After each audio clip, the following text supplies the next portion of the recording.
사람들은 흔히 얼굴이 운명의 지도라 말한다. 주름 하나가 인생의 길이며 눈빛은 앞날을 비추는 등불이라고 한다. 허나 억울하게 죽은 자들의 피로 그려진 지도 또한 세상에 존재하는 법이다. 지옥 불길을 걸어 나온 자만이 그 잔혹한 기호를 읽어낼 수 있다. 늦가을 한양은 짙은 안개에 잠겨 있었다. 번화한 도성거리가 마치 먹이 덜 마른 수묵화처럼 흐릿하게 보였다. 서쪽 저작거리 구석진 곳에 낡은 차량들이 옹기종기 모여 있는 곳, 그곳에 청주컨이라는 작은 책방이 자리 잡고 있었다. 가난한 선비들이나 세상에 지친 이들이 글 속에서 위안을 찾는 곳이었다. 책방 가장 깊숙하고 어두운 구석에 한 청년이 앉아 묵을 갈고 있었다. 바위처럼 고요한 자태를 지닌 그의 이름은 한서진이었다. 남루한 벗에 머리를 대충 묶은 서진은 겉보기에 평범해 보였다. 그러나 누군가 그의 눈동자 깊은 곳을 들여다본다면 끝을 알 수 없는 시면을 마주하게 될 것이다. 찰나의 순간에 상대의 마음을 꿰뚫는 서늘한 날카로움이 그곳에 숨어 있었다. 평소 조용하던 책방이 비싼 비단 옷을 입은 손님의 등장으로 소란스러워졌다. 그는 횡포 부리기로 악명 높은 지방관원 조형암이었다.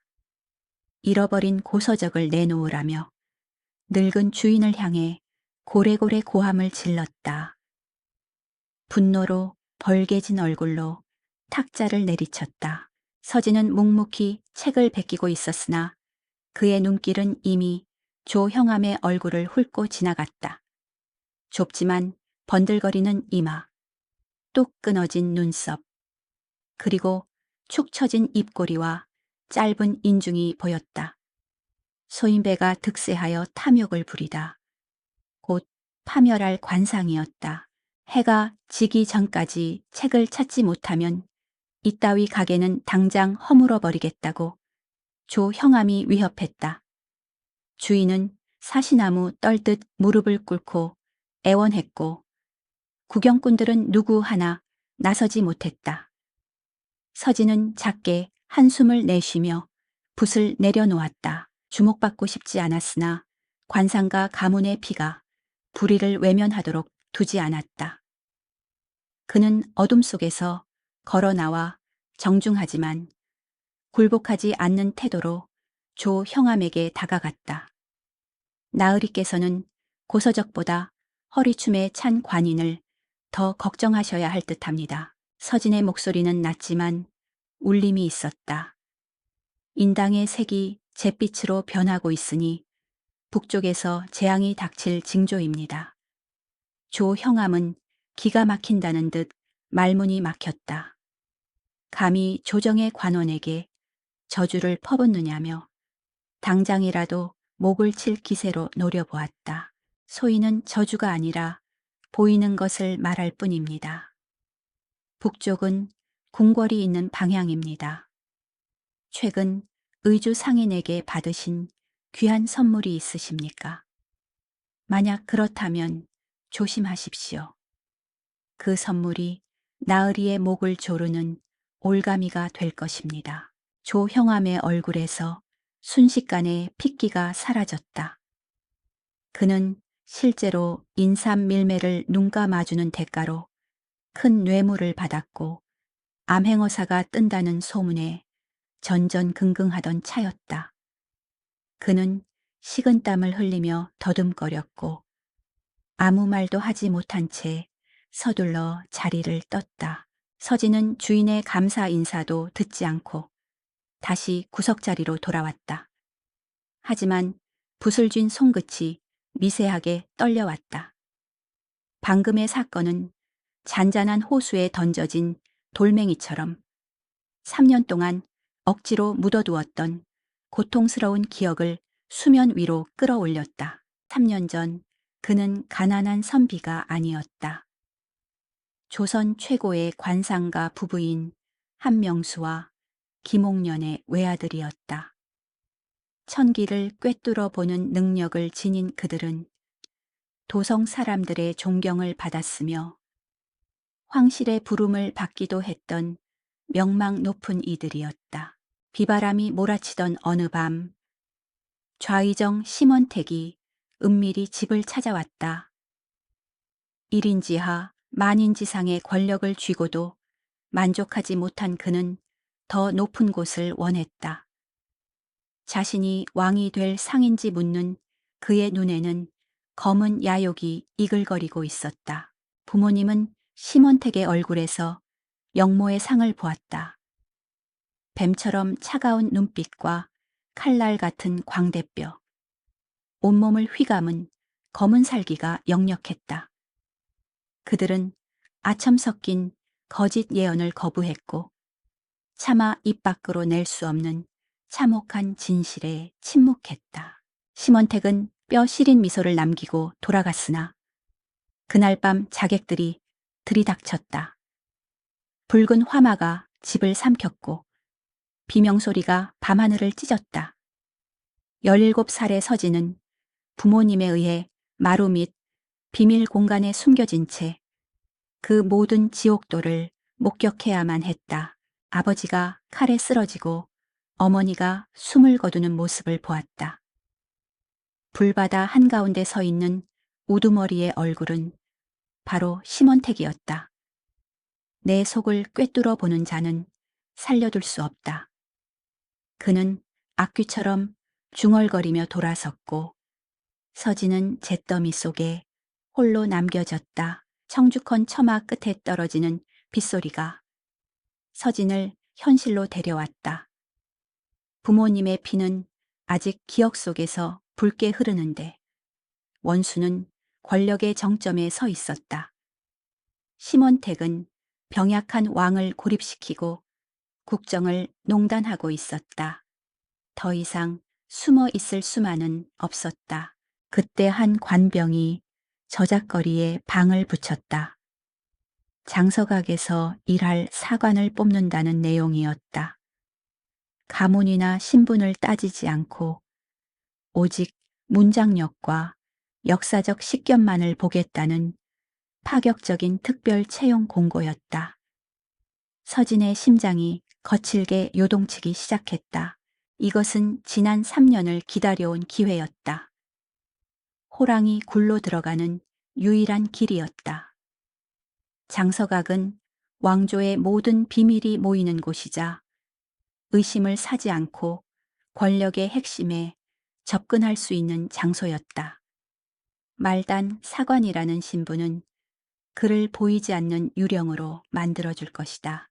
서진은 짐을 챙기며 기둥에 걸린 낡은 동경을 들여다보았다.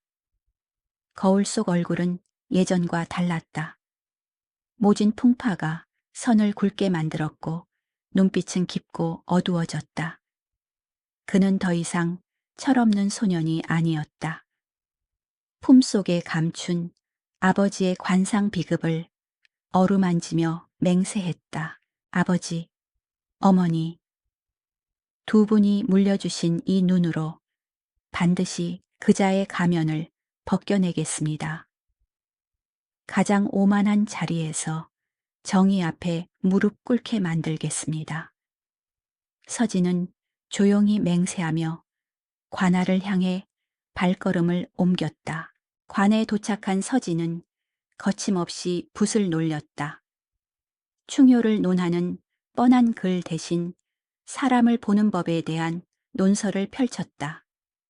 행동과 기색으로 충신과 간신을 구별하는 그의 날카로운 통찰력에 졸고 있던 감독관의 눈이 번쩍 뜨였다. 이름이 무엇이냐?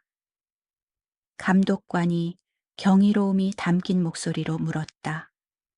한서진입니다. 그는 담담하게 대답했다.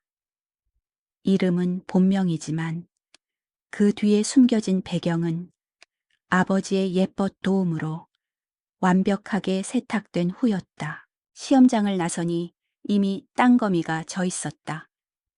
하늘에는 날카로운 초승달이 걸려 있었다. 멀리 보이는 궁궐의 기와지붕이 어둠 속에 검게 웅크리고 있었다. 저곳에서 원수는 비단 이불을 덮고 자고 있겠지만 그의 평온한 밤도 오늘이 마지막일 것이다. 복수의 길이 열렸다. 가시밭길이 될지라도 서진은 두렵지 않았다.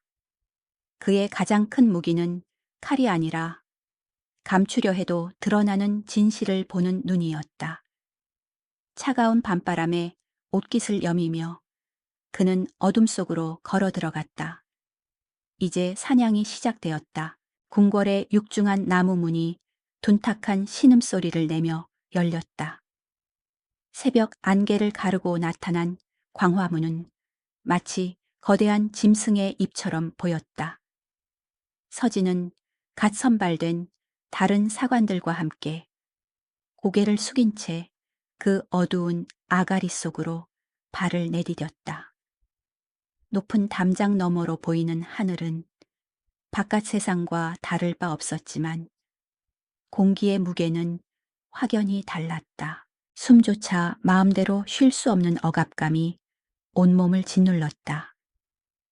이곳은 화려한 단청과 웅장한 기와로 치장되어 있었으나 그 이면에는 피비린내 나는 권력 투쟁이 흐르고 있었다.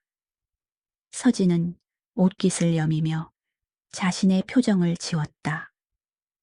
이제부터 그는 살아있는 사람이 돼 죽은 듯 지내야 하는 그림자가 되어야 했다. 신입 사관들에게 배정된 곳은 춘추관 산하의 예문관이었다.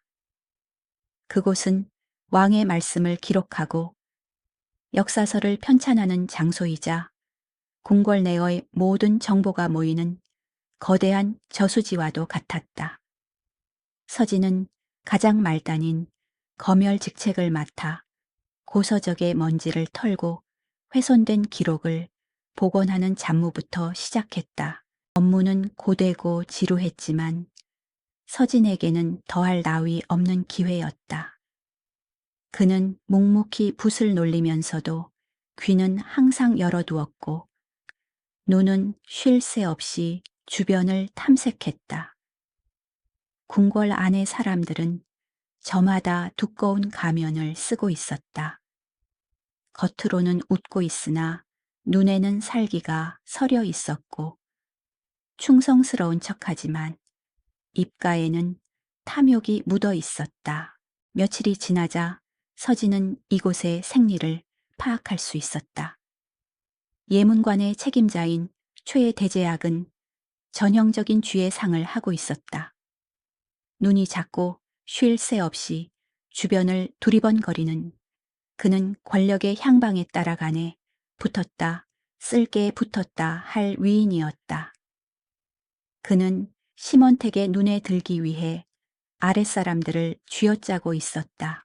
어느 날 오후 서진이 서고 깊숙한 곳에서 문서를 정리하고 있을 때였다.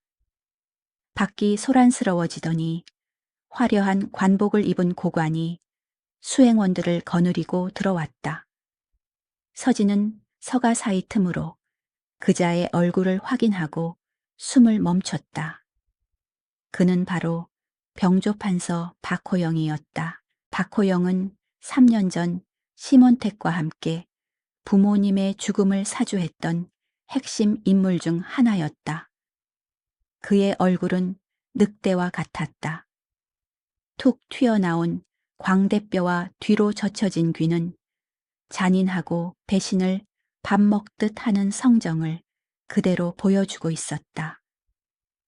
서진의 가슴 속에서 뜨거운 분노가 치밀어 올랐지만 그는 주먹을 꽉 쥐며 참아냈다. 박호영은 최대제학에게 무언가를 은밀히 지시하고는 사라졌다. 두 사람 사이에 오간 눈빛은 불길하기 짝이 없었다. 서진은 그들이 나간 자리를 응시하며 그 잔상을 머릿속에 새겼다. 박호영의 등장은 심원택의 세력이 궁궐 내 군사권까지 완전히 장악했음을 의미했다. 그날 밤 예문관에 작은 소동이 일어났다. 왕실의 족보를 기록한 중요한 서책 한 권이 사라진 것이다.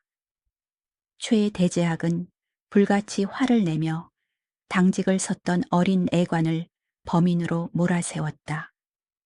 내관은 억울함을 호소하며 바닥에 머리를 찧었지만 아무도 그의 말을 믿어주지 않았다. 서진은 멀리서 그 광경을 지켜보았다. 어린 내관의 얼굴은 공포로 질려 있었지만 거짓을 말하는 자의 탁한 기색은 없었다. 반면 최 대제학의 옆에 서 있던 중년의 서리 하나가 불안하게 손을 떨고 있었다. 그의 눈동자는 초점 없이 흔들리고 있었고 입술은 바짝 말라 있었다. 전형적인 도벽과 허영심을 가진 자의 관상이었다. 서진은 단번에 그 서리가 진범임을 알아챘다. 아마도 서책에 장식된 금박이나 보석을 탐내어 몰래 뜯어내려다 이를 그르친 것이 분명했다. 그러나 지금 나서서 진범을 지목한다면 오히려 서진 자신이 의심을 받거나 위험에 처할 수 있었다. 서진은 은밀하게 움직이기로 결심했다. 그는 모두가 범인을 신문하는 틈을 타 서리가 머물던 책상 주변을 살폈다. 예상대로 바닥 틈새에 급하게 구겨 넣은 서책의 일부분이 보였다. 서진은 짐짓 실수인 척 물동이를 걷어차 물이 그쪽으로 흐르게 만들었다. 물이 스며들자 종이가 부풀어 오르며 바닥 틈새 밖으로 모습을 드러냈다. 사람들의 시선이 그곳으로 쏠렸다. 서책을 발견한 다른 사관이 소리를 질렀고 곧이어 서리의 책상, 서랍에서 뜯겨나간 장식품들이 쏟아져 나왔다.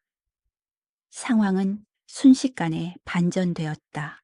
누명을 벗은 어린 내관은 엉엉 울음을 터뜨렸고 진범인 서리는 포박되어 끌려갔다. 소동이 가라앉은 후 서진은 아무 일도 없었다는 듯 다시 붓을 들었다. 하지만 그 순간 누군가의 시선이 등 뒤에 꽂히는 것을 느꼈다. 서늘하고 묵직한 기운이었다. 서진이 고개를 돌리자 문가에 서 있는 훤칠한 키의 무관과 눈이 마주쳤다. 그는 궁궐의 경비를 담당하는 내금위장 강무석이었다. 강무석은 호랑이의 기상을 가진 사내였다. 강인한 턱선과 흔들림 없는 눈빛은 그가 타협을 모르는 대쪽 같은 성품임을 말해주고 있었다. 강무석은 서진을 뚫어지게 쳐다보았다. 마치 방금 전 서진이 한 행동을 모두 꿰뚫어 본 듯한 눈빛이었다. 하지만 그는 아무 말 없이 몸을 돌려 어둠 속으로 사라졌다. 서진의 등줄기에 식은땀이 흘렀다. 아군인지 적군인지 알 수 없으나 만만치 않은 상대를 만난 것이다. 며칠 후 서진은 심원택의 세력이 조정회의에서 왕을 압박하고 있다는 소문을 들었다. 왕의 병세가 깊어 정사를 돌볼 수 없으니 세자에게 대리청정을 맡기라는 상소가 빗발치고 있다고 했다. 세자는 아직 어린아이였고 그 뒤에는 심원택의 친척인 대비가 버티고 있었다. 왕은 고립무원의 처지였다. 서진은 3년 전 아버지가 남긴 유언을 떠올렸다. 왕의 얼굴을 보거라. 그 안에 조선의 운명이 있다. 서진은 왕을 직접 아련해야 했다. 하지만 말단 사관이 용안을 뵙는 것은 하늘의 별 따기보다 어려운 일이었다. 기회는 뜻하지 않은 곳에서 찾아왔다. 며칠 뒤 왕이 주관하는 경연에 기록관 한 명이 갑자기 병을 얻어 쓰러졌다. 급하게 대타를 구해야 했던 초의 대제학은 글씨가 빠르고 정확하기로 소문난 서진을 지목했다. 이것은 우연이 아니라 하늘이 내린 기회였다. 경연이 열리는 편전으로 향하는 길은 멀고도 험했다. 수많은 검문과 검색을 거쳐야 했고 숨소리 하나도 함부로 낼 수 없었다.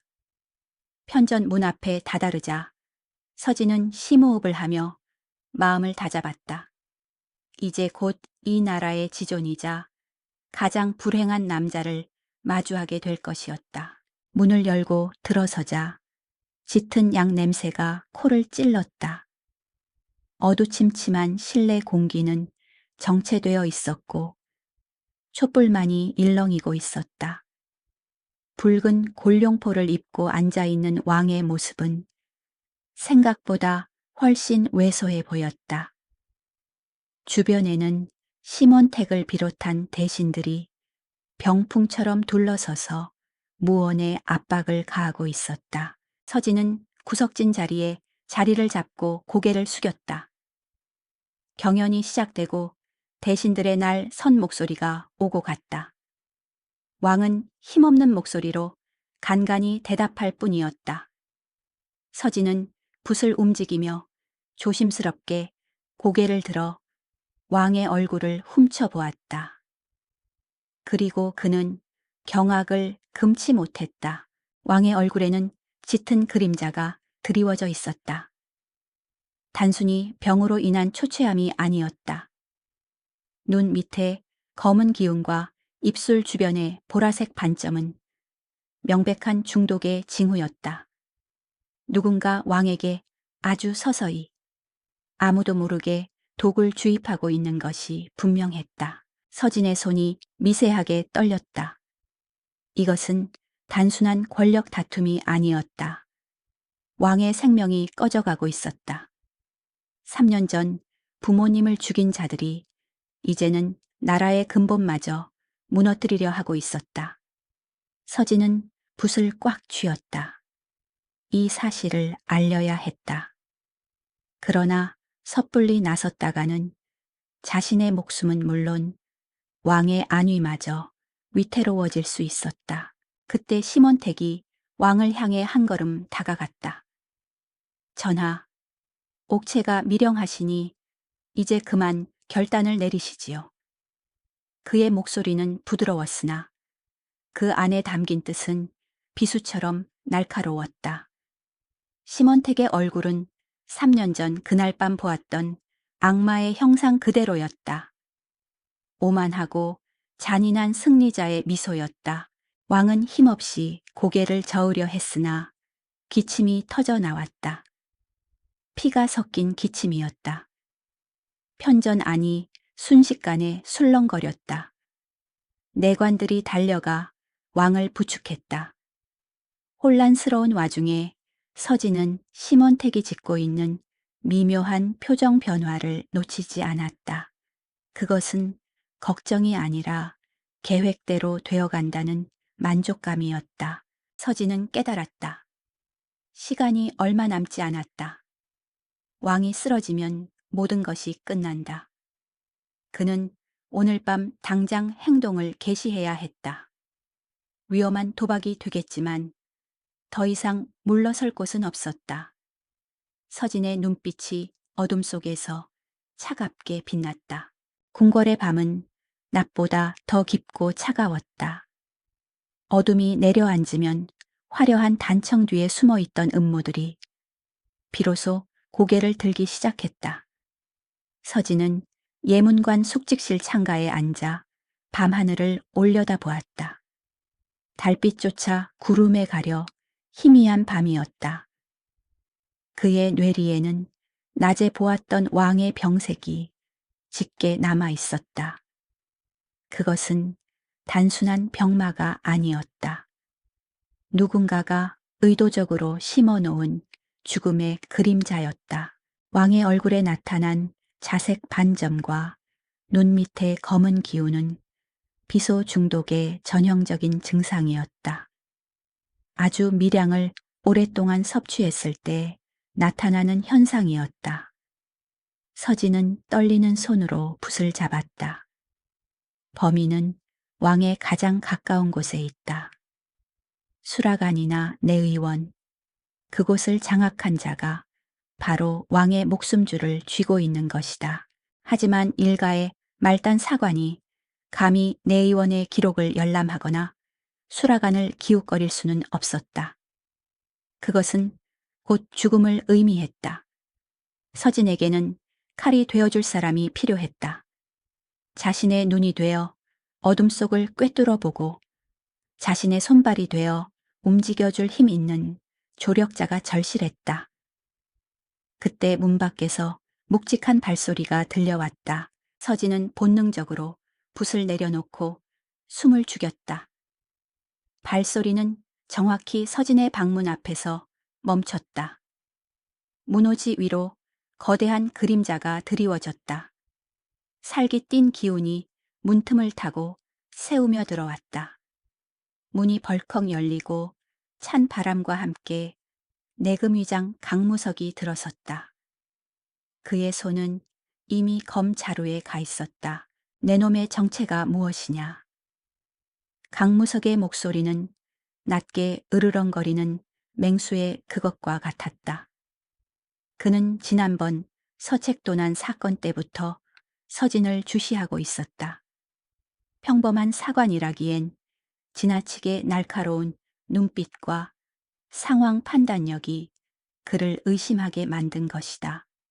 강무석은 서진이 심원택이 심어놓은 또 다른 첩자가 아닌지 경계하고 있었다. 서진은 당황하지 않고 천천히 자리에서 일어났다. 그리고 강무석의 얼굴을 정면으로 응시했다. 호랑이의 형상이었다. 강인한 턱과 굵은 목, 그리고 부리부리한 눈매는 전형적인 무장의 관상이었다. 그러나 서진은 그 너머에 숨겨진 또 다른 얼굴을 보았다.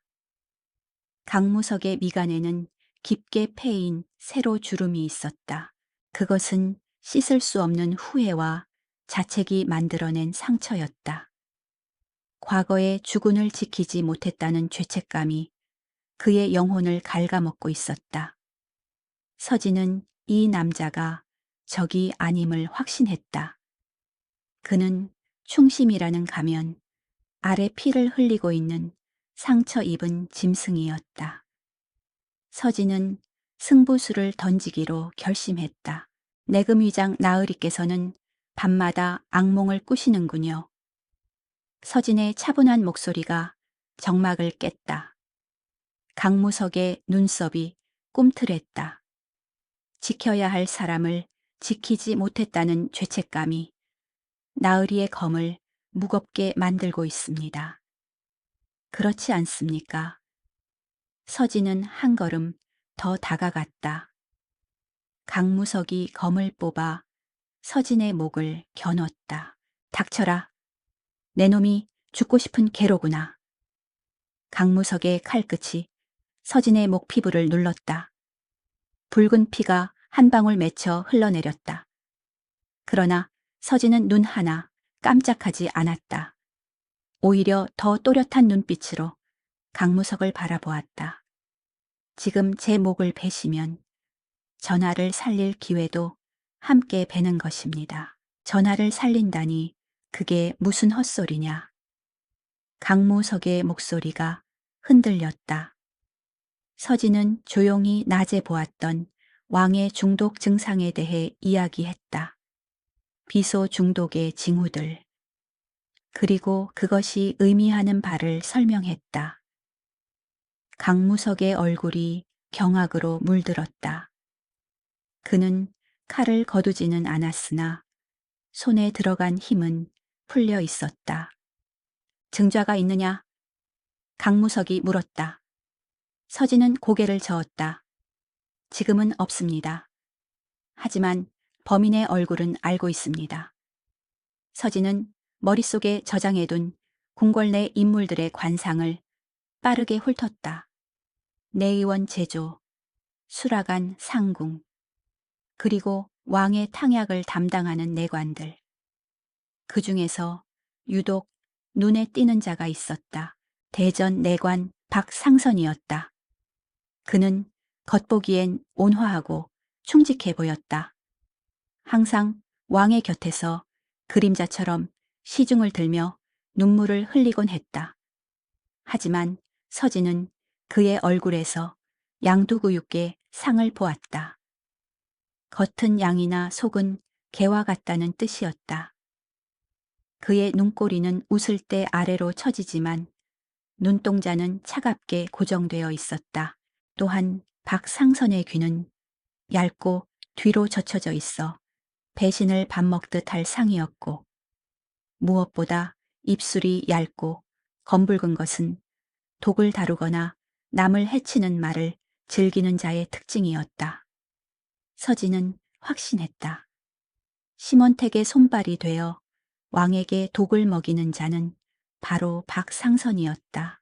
오늘 밤 유시, 박상선이 내의원 약자의 창고로 갈 것입니다.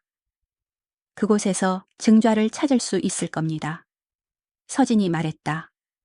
강무석은 의심스러운 눈초리로 서진을 쏘아보았다. 만약 내 말이 거짓이라면 내 칼이 내 심장을 뚫을 것이다. 서진은 담담하게 고개를 끄덕였다. 좋습니다. 제 목숨을 걸겠습니다. 두 사람은 은밀하게 움직였다.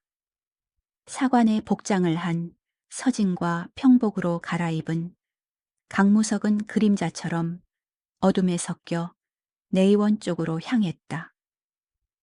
궁궐의 경비는 삼엄했으나 강무석은 경비병들의 교대 시간을 완벽하게 꿰뚫고 있었다. 그들은 소리 없이 약재 창고 지붕 위로 올라가 기와를 살짝 들어 올렸다. 얼마나 기다렸을까? 멀리서 등불 하나가 흔들리며 다가왔다. 예상대로 박상선이었다. 그는 주위를 두리번거리며 창고 문을 열고 들어갔다. 창고 안은 약자의 냄새로 가득했다.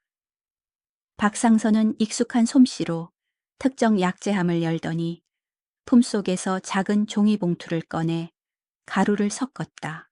그 가루가 바로 비소였다. 왕의 탕약에 들어가는 감초 가루에 비소를 아주 조금씩 섞어 넣고 있었던 것이다. 강무석의 주먹이 부들부들 떨렸다. 당장이라도 뛰어내려 박상선의 목을 베고 싶었으나 서진이 그의 팔을 잡았다. 지금은 아닙니다. 놈은 꼬리일 뿐입니다. 몸통을 잡아야 합니다. 박상선이 일을 마치고 나가자 강무석과 서진은 창고 안으로 내려갔다. 강무석이 떨리는 손으로 약재함을 확인했다. 흰 가루가 섞여 있었다. 이것이 증좌였다. 강무석은 절망과 분노가 뒤섞인 표정으로 서진을 바라보았다. 내 말이 맞았다. 도대체 넌 누구냐? 어떻게 이런 것들을 아는 것이냐? 저는 그저 글을 쓰는 사관일 뿐입니다. 하지만 글자보다 사람의 얼굴이 더 많은 것을 말해준다는 것을 알 뿐입니다. 서진은 겸손하게 답했다. 강무석은 서진을 깊이 응시했다. 이제껏 본 적 없는 기이한 인물이었다. 무력은 없으나 그 어떤 칼보다 날카로운 통찰력을 지니고 있었다. 그날 밤 서진과 강무석 사이에는 보이지 않는 끈이 연결되었다. 강무석은 서진에게서 희망을 보았다. 썩어빠진 조정과 무기력한 왕실을 구원할 수 있는 유일한 열쇠가 이 젊은 사관일지도 모른다는 생각이 들었다. 그는 서진 앞에 무릎을 꿇지는 않았으나 마음속으로 고개를 숙였다. 앞으로 내 힘이 필요하면 언제든 말해라. 내 검은 이제 너의 방패가 될 것이다. 강무석의 말은 짧았으나 그 무게는 청은망은이었다. 서진은 비로소 안도의 숨을 내쉬었다. 가장 든든한 아군을 얻은 것이다. 이제 본격적인 방역을 준비할 때였다. 하지만 적들도 가만히 있지는 않았다. 다음 날 아침 예문관은 발칵 뒤집혔다. 심원택의 최측근이자 이조 판서인 윤대감이 예문관을 시찰하러 온다는 소식이 전해졌다. 윤대감은 사람을 의심하고 시험하기를 즐기는 교활한 늙은 여우였다. 그는 사관들의 사상 검증을 명목으로 들이닥쳤다. 윤대감은 사관들을 일렬로 세워놓고 하나하나 질문을 던졌다. 질문은 평범해 보였으나 그 안에는 함정이 숨겨져 있었다. 왕에 대한 충성심을 묻는 척하면서 사실은 심원택에 대한 복종을 강요하는 질문들이었다. 대답을 잘못한 사관들은 그 자리에서 끌려나가 곤장을 맞았다. 서진의 차례가 되었다. 윤대감은 서진을 위아래로 훑어보았다. 그의 눈은 뱀처럼 차갑고 습했다. 자네는 왕이 중요하다고 생각하는가? 아니면 나라가 중요하다고 생각하는가? 윤대감이 물었다. 이것은 전형적인 이분법의 함정이었다. 왕을 택하면 간신이라 할 것이고 나라를 택하면 불충이라 할 것이었다. 서진은 고개를 들고 윤대감의 눈을 똑바로 바라보았다. 왕은 곧 나라의 얼굴이요. 나라는 곧 백성의 얼굴입니다. 얼굴이 없으면 몸이 있을 수 없고 몸이 없으면 얼굴 또한 존재할 수 없습니다. 둘은 하나이기에 무엇이 더 중하다 할 수 없습니다. 서진의 대답은 막힘이 없었다. 윤대감의 입가에 흥미롭다는 듯한 미소가 걸렸다. 맹랑한 놈이로구나. 윤대감은 서진에게 가까이 다가와 귓가에 속삭였다. 내 눈빛이 마음에 들지 않아. 너무 많은 것을 담고 있어. 조심하는 게 좋을 거야. 눈이 너무 밝으면 제명에 못 사는 법이니까. 윤대감은 의미심장한 말을 남기고 돌아갔다. 서진의 등 뒤로 식은땀이 흘렀다. 윤대감은 본능적으로 서진이 위험 인물임을 감지한 것이다.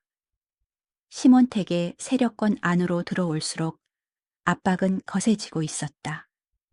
이제 그들은 서진의 존재를 인식하기 시작했다. 그날 오후 서진은 강무석에게서 긴급한 정화를 받았다. 박상선이 심원택의 사저로 향한다는 정보였다. 드디어 꼬리가 몸통을 만나러 가는 것이다. 서진은 이것이 기회임을 직감했다. 그들의 밀담을 엿들을 수만 있다면 결정적인 증거를 확보할 수 있을 것이다. 하지만 심원택의 사저는 철통 같은 경비로 유명했다. 개미 새끼 한 마리도 들어갈 수 없는 그곳에 잠입한다는 것은 자살 행위나 다름없었다. 강무석조차 난색을 표했다. 그러나 서진에게는 계획이 있었다. 그는 심원택의 집에서 일하는 하인들의 관상을 떠올렸다. 며칠 전 저작거리에서 보았던 심원택 집안의 노비 하나가 생각났다. 그는 억울하게 매질을 당해 얼굴에 분노와 원한이 가득 차 있었다. 반골의 기질을 가진 자였다. 주인을 물어뜯을 기회만 노리고 있는 굶주린 개와 같았다. 서진은 그를 이용하기로 했다. 서진은 변복을 하고 뒷골목으로 향했다. 그 노비가 자주 가는 주막을 찾아갔다. 노비는 술에 취해 신세 한탄을 하고 있었다. 서진은 조용히 그의 옆에 앉아 술잔을 채워주었다. 억울하지 않으십니까? 서진이 툭 던진 한마디에 노비의 눈이 번들거렸다. 서진은 노비의 마음속에 있는 불씨에 기름을 부었다. 그에게 약간의 돈과 함께 작은 약속을 했다. 오늘 밤 대문 하나만 살짝 열어두라고. 그러면 내 원한을 갚아줄 사람이 들어갈 것이라고. 노비는 의심했으나 서진의 확신에 찬 눈빛에 압도되어 고개를 끄덕였다. 밤이 깊어지자 서진과 강무석은 심원택의 사저 뒷담으로 접근했다. 약속대로 쪽문이 살짝 열려 있었다. 함정일 수도 있었으나 망설일 시간이 없었다. 두 사람은 고양이처럼 소리 없이 안으로 미끄러져 들어갔다. 정원 깊숙한 곳. 사랑채에서 불빛이 새어나오고 있었다. 가까이 다가가자 두 사람의 목소리가 들렸다. 심원택과 박상선이었다. 그리고 제3의 인물의 목소리도 들렸다. 굵고 탁한 목소리. 바로 병조판서 박호영이었다. 그들은 거사를 논의하고 있었다. 왕을 독살하고 세자를 옹립한 뒤 섭정을 하려는 구체적인 계획이 오가고 있었다. 서진은 숨을 죽이고 모든 대화를 머릿속에 기록했다. 그때였다. 바스락거리는 소리가 났다. 강무석이 밟은 나뭇가지 소리였다. 누구냐 방 안에서 고함 소리가 터져 나왔다. 문이 열리고 사병들이 쏟아져 나왔다. 발각되었다. 함정은 아니었으나 실수는 치명적이었다. 강무석이 검을 뽑아들었다. 어서 도망쳐라. 내가 막겠다. 강무석이 소리쳤다. 그러나 서진은 도망칠 수 없었다. 지금 도망치면 모든 것이 물거품이 된다. 서진은 주위를 둘러보았다. 포위망이 좁혀오고 있었다. 그 순간 서진의 눈에 정원석 뒤에 숨어 떨고 있는 아까 그 노비가 보였다. 서진은 순간적으로 기지를 발휘했다. 그는 품에서 미리 준비해둔 불쏘시개를 꺼내 노비가 쌓아둔 장작더미에 던졌다. 불길이 순식간에 치솟았다. 불이야 서진이 목청껏 소리쳤다. 저택은 순식간에 아수라장이 되었다. 사병들이 불을 끄기 위해 우왕좌왕하는 사이 강무석은 서진을 낚아채 담장을 뛰어넘었다. 뒤에서 고함 소리와 욕설이 빗발쳤으나 그들은 어둠 속으로 사라졌다. 숨이 턱까지 차올랐으나 두 사람은 멈추지 않고 달렸다. 안전한 곳에 도착해서야 그들은 바닥에 주저앉았다. 강무석은 거친 숨을 몰아쉬며 서진을 바라보았다. 미친 짓이었다. 하지만 통쾌하군. 강무석의 입가에 처음으로 옅은 미소가 번졌다. 서진 역시 미소를 지었다. 비록 위험했으나 그들은 적들의 심장부를 찔렀고 무사히 살아 돌아왔다. 하지만 이것은 시작에 불과했다. 심원택은 이제 자신의 집에 침입한 자들을 찾기 위해 도성을 이 잡듯이 뒤질 것이다.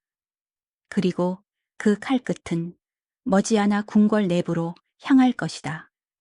서진은 밤하늘을 올려다보았다. 구름이 걷히고 달이 모습을 드러내고 있었다.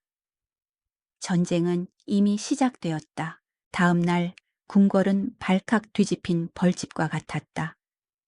심원택의 사저에 화재가 발생하고 정체불명의 괴한들이 침입했다는 소식이 삽시간에 퍼져나갔다. 도성 전역에 검문 검색이 강화되었고 궁궐 내의 경비 또한 평소보다 2배는 삼엄해졌다. 심원택은 자신의 안방까지 침입자가 들어왔다는 사실에 극도로 분노하고 있었다. 그는 이것이 단순한 도적의 소행이 아니라 정적들의 계획적인 도발이라고 확신했다.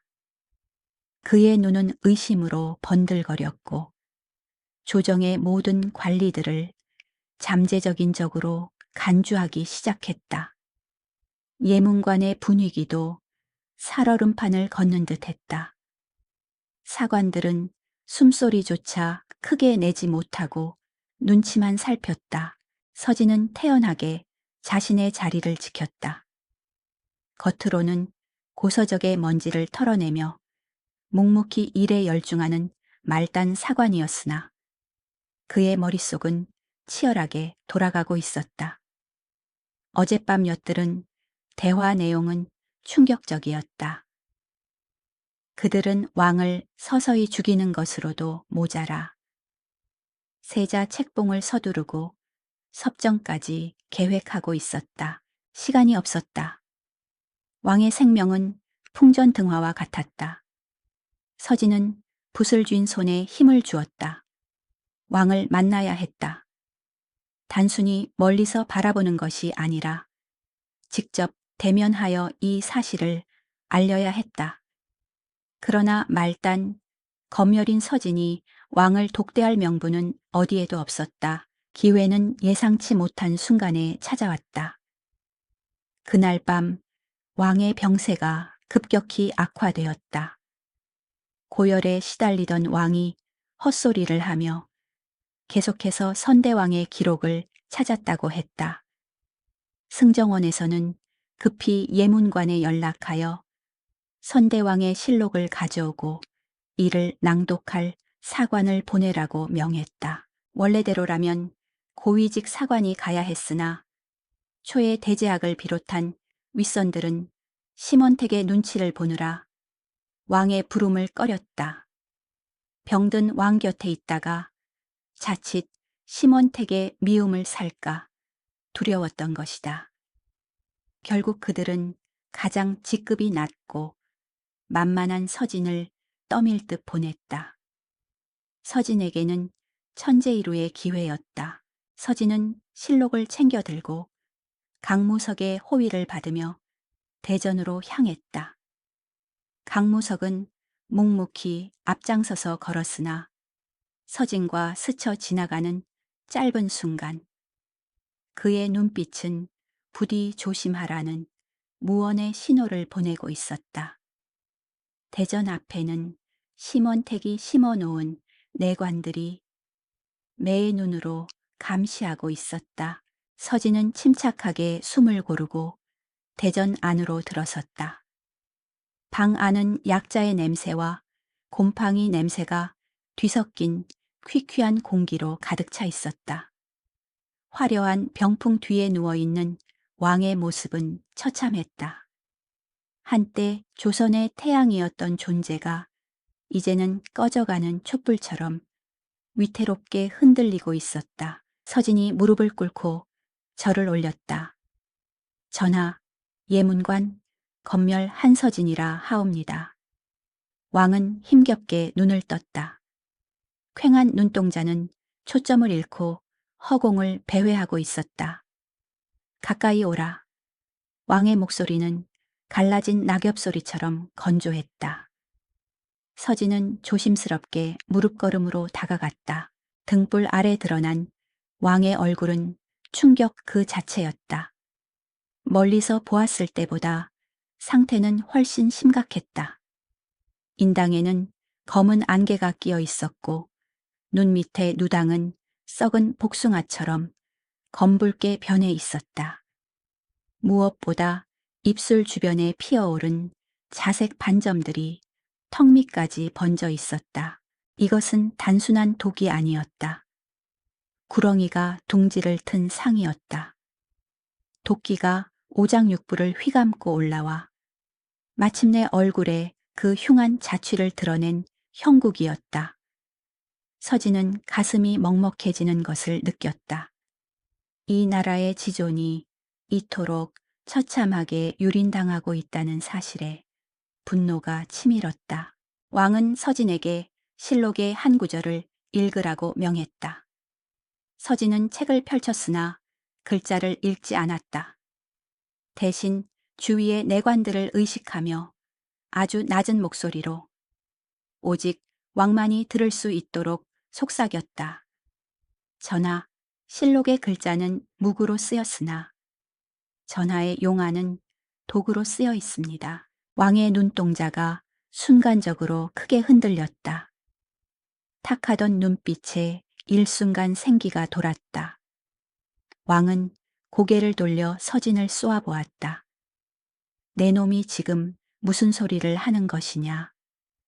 왕은 쉰 목소리로 물었으나 그 안에는 경계심과 함께 신락 같은 기대가 섞여 있었다. 소인은 관상을 볼 줄 아는 자입니다. 서진은 말을 이었다. 전하의 옥체는 병마와 싸우고 계신 것이 아닙니다. 누군가가 탕약에 섞은 비소와 싸우고 계신 것입니다. 입술의 자색 반점과 손톱의 흰 줄무늬가 그 증좌입니다. 이것은 짐독새의 독보다 더 은밀하고 치명적인 독입니다. 왕은 입술을 파르르 떨었다. 그 역시 자신의 병이 예사롭지 않음을 짐작하고 있었을 것이다. 아무리 약을 먹어도 차도가 없고 오히려 몸이 더 무거워지는 것을 느끼고 있었기 때문이다. 왕은 떨리는 손을 뻗어 서진의 소매를 잡았다.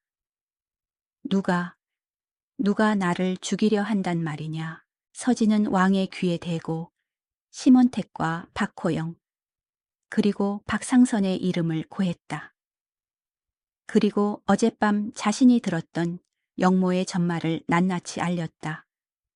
왕의 얼굴이 분노와 절망으로 일그러졌다. 믿었던 신하들이 자신을 죽이고 어린 세자를 허수아비로 만들려 한다는 사실은 늙고 병든 왕에게 감당하기 힘든 고통이었다. 그럼 나는 어찌해야 하느냐? 이 궁궐 안에 내 편은 아무도 없다. 왕이 눈물을 흘리며 탄식했다. 서진은 왕의 손을 꽉 잡았다. 전하, 아직 늦지 않았습니다. 독을 멈추고 옥체를 보존하셔야 합니다. 그리고 때를 기다리셔야 합니다. 제가 전하의 눈과 귀가 되어드리겠습니다. 서진은 왕에게 한 가지 계책을 제안했다. 당장 독을 멈추면 적들이 눈치챌 것이니 탕약을 마시는 척하며 몰래 뱉어내고 대신 은밀히 해독제를 구해서 복용해야 한다는 것이었다. 그리고 강무석 내금위장을 믿고 그에게 비밀리에 병력을 움직일 권한을 주어야 한다고 간언했다. 왕은 한참 동안 서진의 얼굴을 들여다보았다. 이 이름 없는 말단 사관의 눈빛은 그 어떤 고위 대신들보다 맑고 강직했다. 왕은 고개를 끄덕였다. 내 말을 믿겠다. 내 눈에서 진실을 보았다. 내 너에게 목숨을 맡기겠다. 왕은 베개 밑에서 작은 옥파의 하나를 꺼내 서진의 손에 쥐어주었다. 이것은 내가 세자 시절부터 간직해온 비밀 표식이다. 이것을 가진 자는 내 명을 대신할 수 있다. 강무석에게 이것을 보여주라. 왕의 손은 뼈만 남아 앙상했지만 그 안에 담긴 의지만은 단단했다. 서진은 옥패를 품 깊숙이 갈무리했다. 그때 밖에서 소란스러운 소리가 들렸다. 상선 영감 드십니다. 내관의 외침과 함께 문이 열리고 박상선이 들어왔다. 그는 손에 김이 모락모락, 나는 탕약 그릇을 들고 있었다. 서진은 황급히 실록을 읽는 척하며 자세를 고쳐 잡았다. 전하, 탕약을 드실 시간입니다. 박상선은 역겨울 정도로 온화한 미소를 지으며 다가왔다. 왕은 그를 보며 몸을 움츠렸다. 방금 전 서진에게 들은 이야기가 있기에 박상선의 얼굴이 악귀처럼 보였을 것이다. 하지만 왕은 내색하지 않으려 애썼다. 서진은 박상선의 얼굴을 살폈다. 그의 눈가에는 미세한 경련이 일고 있었다. 밖에서 무슨 소리를 엿들으려 했으나 실패한 눈치였다. 박상선은 서진을 흘기며 물었다. 이 늦은 시각에 사관이 어찌 여기 있는가? 그의 목소리에는 날카로운 가시가 돋혀 있었다. 전하께서 선대왕의 기록을 찾으시어 낭독해 드리고 있었습니다. 서진은 태연하게 대답했다. 박상선은 의심스러운 눈초리를 거두지 않았으나 왕 앞이라 더 이상 추궁하지 못했다. 그는 탕약 그릇을 왕에게 내밀었다. 어서 드시지요. 식으면 약효가 떨어집니다. 왕은 탕약 그릇을 받아 들었다. 검은 액체 위로 자신의 얼굴이 비쳤다. 그것은 죽음의 그림자였다. 왕은 떨리는 손으로 그릇을 입가에 가져갔다. 서진은 숨을 멈추고 지켜보았다. 왕이 만약 여기서 탕약을 거부한다면 모든 것이 수포로 돌아간다. 왕은 눈을 질끈 감고 탕약을 마시는 신용을 했다. 그리고 기침을 하는 척하며 소매로 입을 가리고 몰래 약을 뱉어내어 소매 안의 수건에 적셨다. 연기는 완벽하지 않았으나 박상선은 탕약 그릇이 비어가는 것에 만족하여 눈치채지 못했다. 피곤하구나. 모두 물러가라. 왕이 그릇을 내려놓으며 손사래를 쳤다. 박상선은 빈 그릇을 확인하고 만족스러운 미소를 지으며 물러났다. 서진도 왕에게 절을 하고 뒷걸음질로 물러나왔다. 문이 닫히는 순간 왕과 서진의 눈빛이 허공에서 얽혔다. 그것은 생사를 함께하기로 한 동지간의 맹세였다. 대전 밖으로 나오자 차가운 밤 공기가 서진의 뺨을 때렸다. 긴장이 풀리며 다리가 후들거렸다. 하지만 쉴 틈이 없었다. 그는 곧바로 강무석을 찾아가야 했다. 품속에 있는 옥파애가 불덩이처럼 뜨겁게 느껴졌다. 이제 방역의 서막이 올랐다. 서진이 어둠 속을 걸어가는데 누군가가 앞을 가로막았다. 횃불의 불빛이 서진의 얼굴을 비췄다. 눈을 가늘게 뜨고 쳐다보니 그곳에 심원택이 서 있었다. 그는 야간 순찰을 핑계로 궁을 돌고 있었던 모양이었다. 심원택의 뱀 같은 눈이 서진을 휘감았다. 자네는 예문관 사관이 아닌가? 심원택이 낮게 물었다. 네, 그렇습니다. 대감마님, 서진은 고개를 숙였다. 이 밤중에 대전에서 나오는 길인가?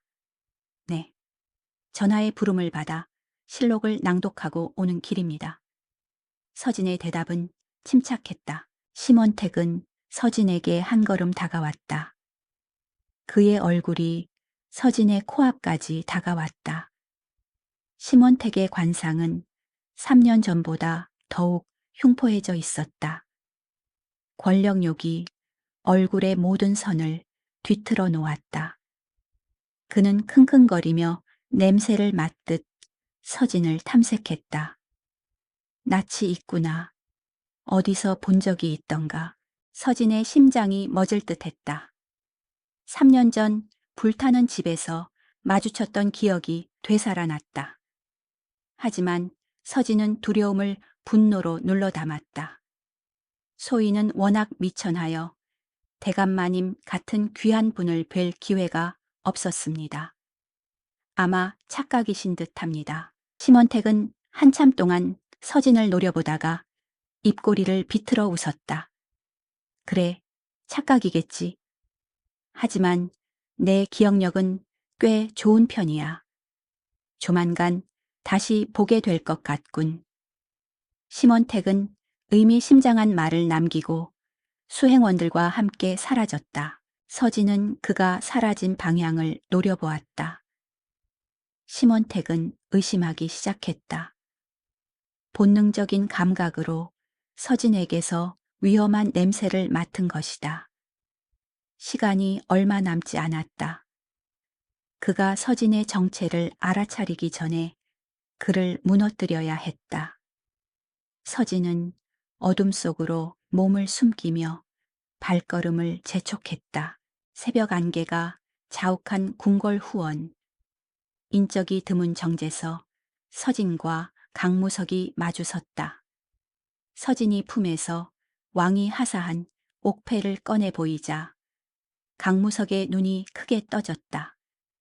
그것은 왕의 분신과도 같은 물건으로 왕명을 대행할 수 있는 절대적인 권한을 상징했다. 강무석은 즉시 한쪽 무릎을 꿇고 예를 갖췄다. 전하의 뜻을 받들겠습니다. 강무석의 목소리는 비장했다. 서진은 그를 일으켜 세우며 급한 불부터 꺼야 한다고 말했다.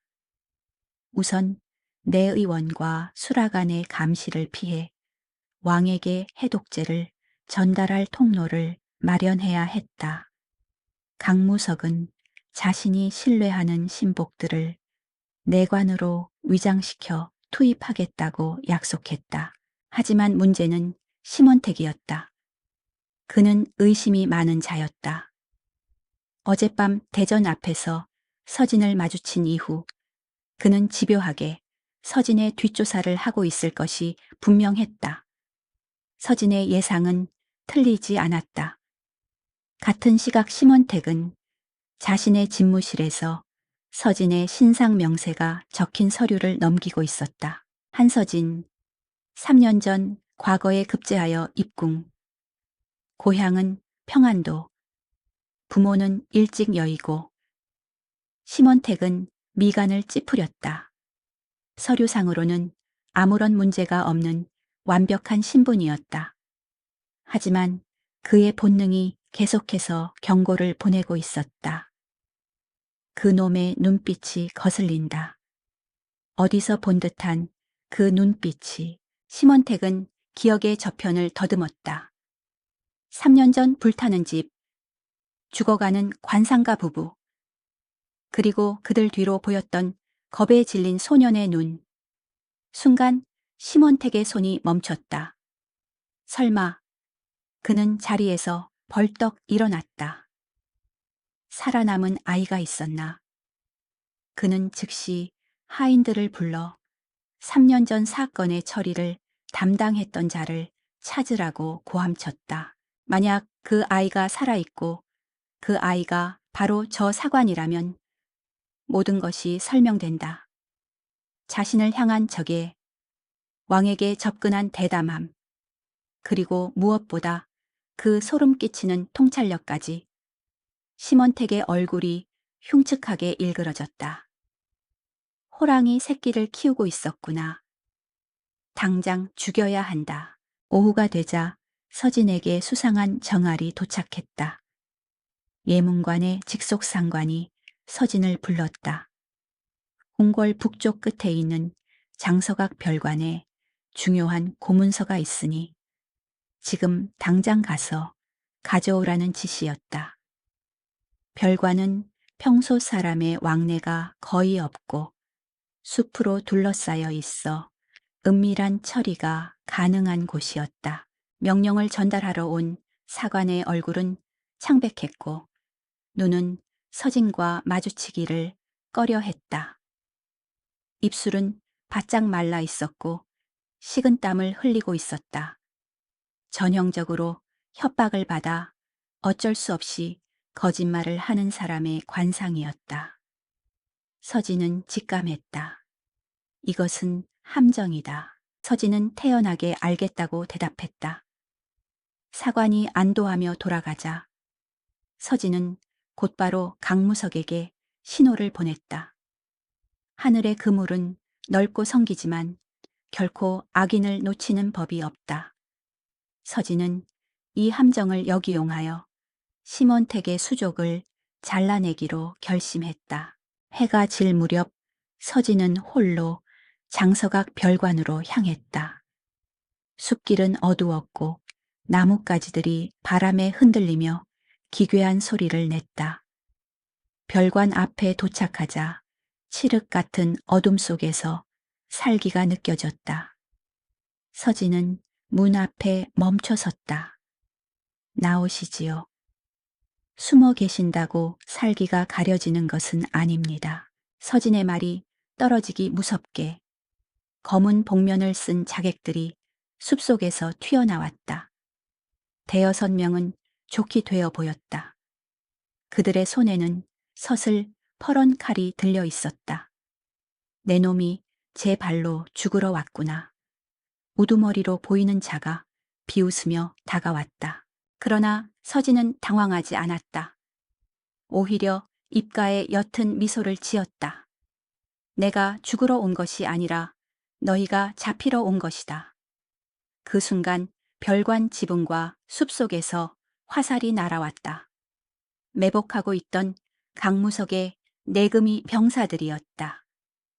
자객들은 순식간에 혼란에 빠졌다. 강무석이 칼을 뽑아들고 튀어나왔다. 역적의 무리들을 단 한 놈도 살려보내지 마라. 치열한 난투극이 벌어졌다. 자객들은 예상치 못한 방역에 당황했지만 실력이 만만치 않았다. 그들은 필사적으로 저항하며 포위망을 뚫으려 했다. 서진은 싸움의 한복판에서 물러나 전체적인 상황을 지켜보았다.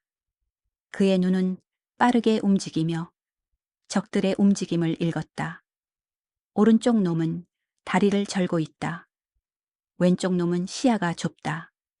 서진은 병사들에게 적의 약점을 외쳤다.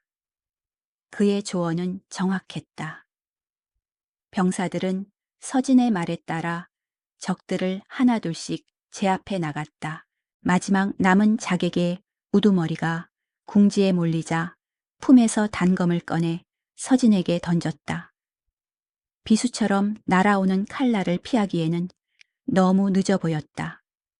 하지만 강무석이 바람처럼 날아와 칼을 쳐냈다. 챙 하는 소리와 함께 단검이 땅에 떨어졌다. 강무석은 우두머리의 목에 칼을 겨눴다. 무기를 버려라. 우두머리는 자결하려 했으나 강무석이 더 빨랐다. 그를 제압하고 입안에 숨겨둔 독약을 뱉어내게 했다. 생포한 것이다. 이것으로 심원택의 죄를 물을 결정적인 증인을 확보했다. 강무석은 밧줄로 묶인 자객을 보며 거친 숨을 몰아쉬었다. 네 덕분에 살았다. 내 눈은 정말 귀신 같구나. 서진은 안도의 한숨을 내쉬었다. 하지만 표정은 여전히 어두웠다. 이것은 시작일 뿐입니다. 심원택은 실패를 용납하지 않는 자입니다. 더 큰 파도가 몰려올 것입니다. 심원택은 자객들이 전멸하고 생포되었다는 소식을 듣고 찻잔을 집어 던졌다. 분노로 온몸이 부들부들 떨렸다. 감히 내 머리 위에서 놀아나다니. 이제 더 이상 은밀한 암살은 불가능했다. 그는 계획을 앞당기기로 했다. 왕이 살아있는 한 자신의 목숨이 위험했다. 그는 신복들을 모두 소집했다. 사흘 뒤 대조회 다자오고이가 열린다. 그날이 거사일이다. 왕이 병으로 쓰러져 정사를 돌볼 수 없다는 핑계로 강제로 양위 조서를 받아내고 저항하는 자들은 그 자리에서 모조리 베어버리겠다. 심원택의 선언에 신복들은 결의를 다졌다. 한편 서진과 강무석은 생포한 자객을 신문하여 이 사실을 알아냈다. 사흘 뒤 대조회. 시간이 너무 촉박했다. 왕의 건강은 아직 완전히 회복되지 않았고 심원택의 사병들은 도성을 포위하고 있었다. 정면 대결로는 승산이 없었다. 서진은 깊은 고민에 빠졌다. 수적인 열쇠를 뒤집고 명분과 실리를 모두 챙길 수 있는 방법이 필요했다. 그는 왕이 주신 옥파에를 만지작거렸다. 문득 아버지의 말씀이 떠올랐다. 사람의 얼굴을 바꾸는 것은 마음이지만 세상의 얼굴을 바꾸는 것은 민심이다. 서진의 눈이 번쩍였다. 그는 강무석에게 지도를 펼치라고 했다. 우리는 궁궐 안에서만 싸워서는 안 됩니다. 궁궐 밖의 눈과 귀를 이용해야 합니다. 서진은 붓을 들어 도성의 주요 거점에 점을 찍었다. 심원택이 가장 두려워하는 것은 왕이 아니라 자신의 추악한 본성이 세상에 드러나는 것입니다. 서진은 벽서 대자보를 작성하기 시작했다. 심원택의 영모 계획과 왕을 독살하려 한 사실, 그리고 3년 전 관상가 부부 살인 사건의 진실까지 담았다. 하지만 이것만으로는 부족했다. 사람들의 마음을 움직일 무언가가 필요했다. 서진은 글 끝에 예언을 덧붙였다. 다가오는 대조의 날, 하늘이 노하여 해가 빛을 잃을 것이며 역적의 얼굴에 짐승의 표식이 나타날 것이다. 이것은 단순한 미신이 아니었다. 서진은 천문도를 읽어 그날 부분 일식이 일어난다는 사실을 알고 있었다. 강무석은 서진의 계획에 감탄을 금치 못했다. 너는 하늘의 뜻까지 이용하려는구나. 서진은 고개를 저었다. 하늘을 이용하는 것이 아니라 하늘의 뜻을 따르는 것입니다. 아기는 어둠을 좋아하니 그 어둠 속에서 스스로 파멸하게 만들 것입니다. 다음 날 아침 도성 곳곳에 벽서가 나붙었다. 백성들은 술렁거리기 시작했다. 심원택이 왕을 독살하려 한다는 소문은 걷잡을 수 없이 퍼져나갔다. 심원택은 벽서를 떼어내고 유포자를 잡으라고 길길이 날뛰었으나 이미 엎질러진 물이었다. 민심이 동요하자 조정의 관리들도 술렁였다. 심원택은 불안감을 감추기 위해 더욱 포악해졌다. 그는 대조의 날 궁궐 경비를 자신의 사병들로만 채우라고 명했다. 모든 변수를 차단하겠다는 의도였다. 그러나 그는 알지 못했다. 그 사병들 중에는 강무석이 심어놓은 첩자들이 섞여 있다는 것을. 대조회 전날 밤 서진은 다시 한번 왕을 찾았다. 왕은 며칠 전보다 혈색이 조금 돌아와 있었다. 해독제 덕분이었다. 전하, 내일은 험난한 하루가 될 것입니다. 하지만 두려워하지 마십시오. 모든 준비는 끝났습니다. 서진은 비장한 각오로 말했다. 왕은 서진의 손을 잡았다. 내일 내가 사느냐 죽느냐는 하늘에 달렸으나 나는 너를 믿는다. 네가 나의 하늘이다. 왕의 말에 서진은 울컥했다. 목숨을 바쳐 전하를 지키겠습니다. 그리고 부모님의 원수를 갚고 이 나라의 정의를 바로 세우겠습니다. 서진은 대전에서 나와 밤하늘을 올려다보았다. 내일이면 모든 것이 끝난다. 3년을 기다려온 복수의 순간이자 조선의 운명을 결정짓는 날이었다. 바람이 불어와 서진의 옷자락을 휘날렸다. 그의 눈빛은 그 어느 때보다 차갑고 매서웠다. 하늘의 그물은 이제 완성되었다. 심원택은 제 발로 그 그물 안으로 걸어 들어올 것이다. 그리고 서진은 그 그물을 당겨 악인을 단죄할 것이다. 폭풍 전야의 고요함이 궁궐을 감싸고 있었다. 운명의 날이 밝았다. 근정전 앞 넓은 조정마당에는 수백 명의 문무백관이 도열해 있었다. 붉은 관복과 푸른 관복이 물결을 이루었으나 그 위로 감도는 공기는 납덩이처럼 무거웠다. 하늘조차 불길한 징조를 보이듯 회색 구름이 태양을 반쯤 가리고 있었고 바람은 스산하게 불어 깃발들을 거칠게 흔들어댔다. 심원택은 의기양양한 표정으로 옥좌 아래 가장 높은 자리에 서 있었다. 그의 뒤로는 사병들이 궁궐 외곽을 겹겹이 포위하고 있었고 내금이 병사들 또한 배치되어 있었으나 그들 중 상당수는 이미 심원택에게 매수된 자들이었다. 그는 오늘이 자신의 날임을 확신하고 있었다. 옥좌에는 왕이 힘없이 앉아 있었다. 얼굴은 창백했고 눈은 반쯤 감겨 있어 누가 봐도 오늘 내일 하는 중환자의 모습이었다. 심원택은 왕을 곁눈질하며 속으로 비웃었다. 저런 나약한 왕에게 나라를 맡길 수 없다. 내가 이 나라의 새로운 주인이 되어야 한다. 대조회가 시작되자 심원택이 먼저 앞으로 나섰다. 그는 웅장한 목소리로 왕의 병세를 거론하며 국정 공백을 우려한다는 명분을 내세웠다. 전하의 옥체가 날로 쇠약해지시니 더 이상 정사를 돌보시기 어렵습니다. 이에 세자 저하께서 대리 청정하시고 신들이 보필하여 국난을 극복하고자 하옵니다. 그의 말은 청유가 아니라 협박이었다.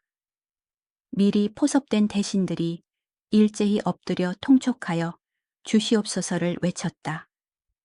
그 소리가 궁궐을 뒤흔들었다. 왕은 아무 말 없이 떨리는 손으로 옥새가 놓인 탁자를 잡고 있을 뿐이었다. 심원택은 회심의 미소를 지으며 미리 준비한 양위 조서를 꺼내 들었다. 바로 그때였다. 갑자기 사방이 어두워지기 시작했다. 대낮임에도 불구하고 태양이 검은 그림자에 먹혀 들어가고 있었다. 부분 일식이 시작된 것이다. 사람들은 웅성거리지 시작했다. 하늘이 노했다. 벽서의 예언이 맞았어. 공포에 질린 목소리들이 여기저기서 터져 나왔다. 심원택은 당황하여 하늘을 올려다보았다. 태양이 이빨 빠진 접시처럼 변해 있었다. 동요하지 마라. 이것은 단순한 천변일 뿐이다. 그가 소리쳤으나 어둠은 더욱 짙어졌다. 혼란스러운 틈을 타 근정전에 거대한 문이 열리고 한 사내가 뚜벅뚜벅 걸어 들어왔다. 푸른 사관복을 입은 한서진이었다. 그의 뒤로는 강무석과 무장한 내금이 정예 병사들이 따르고 있었다. 서진의 등장은 예고 없는 번개와 같았다. 수백 개의 시선이 그에게 꽂혔다. 심원택은 눈을 부릅뜨며 소리쳤다. 내 놈은 누구냐? 감히 신성한 조정에 난입하다니. 서진은 멈추지 않고 옥좌를 향해 나아갔다. 그리고 조정 한가운데 우뚝 서서 심원택을 똑바로 쳐다보았다. 나는 3년 전 당신이 죽인 관상가 한명수의 아들 한서진이다. 그의 목소리는 크지 않았으나 근정전의 돌바닥을 울릴 만큼 단단했다. 좌중이 술렁거렸다.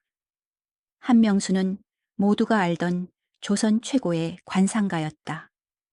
심원택의 얼굴이 경악으로 일그러졌다. 저놈을 당장 끌어내라. 목을 쳐라. 심원택이 고래고래 소리쳤다. 호위 무사들이 움직이려 했으나 강무석이 검을 뽑아 그들을 가로막았다. 내금 위장은 왕명을 받든다. 누구든 움직이면 베겠다. 강무석의 서슬 퍼런 기세에 호위 무사들이 주춤했다. 서진은 그 틈을 타 심원택을 향해 손가락질했다. 저자의 얼굴을 보시오. 겉으로는 충신인 척하나 속은 탐욕으로 가득 찬 역적의 상이요. 서진은 천천히 그러나 또렷하게 심원택의 관상을 뜯어 말하기 시작했다. 이마의 일각이 소사 권력을 탐하고 눈의 흰자위가 삼면으로 드러난 삼배가는 주인을 물어뜯을 늑대의 상이다. 광대뼈가 튀어나와 턱을 누르는 것은 윗사람을 능멸하고 아랫사람을 짓밟을 징조다. 무엇보다 인중이 비틀려 입으로 들어가는 형상은 거짓으로 세상을 속이고 스스로 파멸을 자초할 상이다. 서진의 해설은 소름 끼치도록 정확했다. 대신들은 심원택의 얼굴을 쳐다보며 수군거렸다.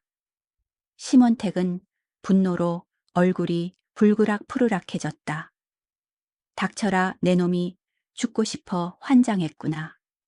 그는 직접 칼을 뽑아들고 서진에게 달려들려 했다. 멈추시오. 서진이 천둥 같은 소리로 일갈했다. 증좌가 여기 있소. 강무석의 부하들이 포박된 자객과 내의원 박상선, 그리고 압수한 비소 가루를 끌고 나왔다. 박상선은 이미 겁에 질려 오줌을 지리고 있었고 자객은 체념한 듯 고개를 떨구고 있었다. 이 자들이 바로 심원택의 사주를 받아 전하의 탕약에 독을 타고 나를 암살하려 했던 자들이다. 박상선, 사실대로 고하라. 서진의 호통에 박상선은 바닥에 머리를 찌으며 울부짖었다. 살려주십시오. 좌의정 대감께서 시키는 대로 했을 뿐입니다. 모든 진실이 드러났다. 대신들은 경악하며 뒷걸음질 쳤다. 심원택을 따르던 자들조차 동요하며 눈치를 살폈다. 심원택은 벼랑 끝에 몰린 쥐처럼 이를 갈았다. 거짓이다. 이것은 모함이다. 저놈들이 짜고 나를 음해하는 것이다. 그때 옥좌에 앉아있던 왕이 천천히 몸을 일으켰다. 비틀거리던 모습은 온데간데 없었다. 왕은 꼿꼿하게 허리를 펴고 서서 군주의 위엄을 드러냈다. 심원택, 과인의 얼굴을 보라. 아직도 내가 죽을 병에 걸린 것으로 보이는가. 왕의 목소리는 쩌렁쩌렁하게 울려 퍼졌다. 전하 심원택은 믿을 수 없다는 듯 뒷걸음질 쳤다. 왕은 옥좌에서 내려와 심원택의 앞으로 다가왔다. 과인은 이미 독을 멈추고 해독을 한 지 오래다. 이 모든 것은 내 놈의 추악한 민낯을 만천에 드러내기 위함이었다. 왕의 등장은 결정타였다. 심원택의 편에 섰던 병사들조차 칼을 떨구며 전의를 상실했다. 하늘에서는 일식이 끝나고 다시 태양빛이 쏟아져 들어왔다. 어둠이 걷히고 빛이 승리하는 순간이었다. 서진은 그 빛을 등지고 서서 심원택에게 마지막 선고를 내렸다. 3년 전 당신은 내 부모님을 죽이고 내 입을 막으려 했소. 하지만 진실은 불태울 수도 묻을 수도 없는 법이요. 당신의 얼굴에 쓰여 있는 그 죄악은 이제 당신의 목을 조르는 밧줄이 될 것이요. 심원택은 미친 듯이 웃어댔다. 그래, 내가 했다. 왕이 될 자격도 없는 병약한 놈을 치우고 내가 새 세상을 만들려 했다. 그게 무슨 죄란 말이냐. 힘 있는 자가 세상을 지배하는 것이 이치건을 그는 마지막 발악으로 숨겨둔 단도를 꺼내 왕을 향해 던졌다. 전하 서진이 몸을 날려 왕 앞을 막아섰다. 그러나 강무석이 더 빨랐다. 그의 검이 번개처럼 움직여 날아오는 단도를 쳐냈다. 챙강 단도는 힘없이 바닥에 떨어졌다. 그것이 심원택의 마지막 저항이었다. 내금이 병사들이 일제히 달려들어 심원택을 포박했다. 꿇어라. 강무석이 심원택의 무릎을 걷어찼다. 천하를 호령하던 권신 심원택은 초라한 죄인의 꼴이 되어 왕 앞에 무릎을 꿇었다. 그의 벗겨진 관모 사이로 흐트러진 머리카락이 흉하게 늘어졌다.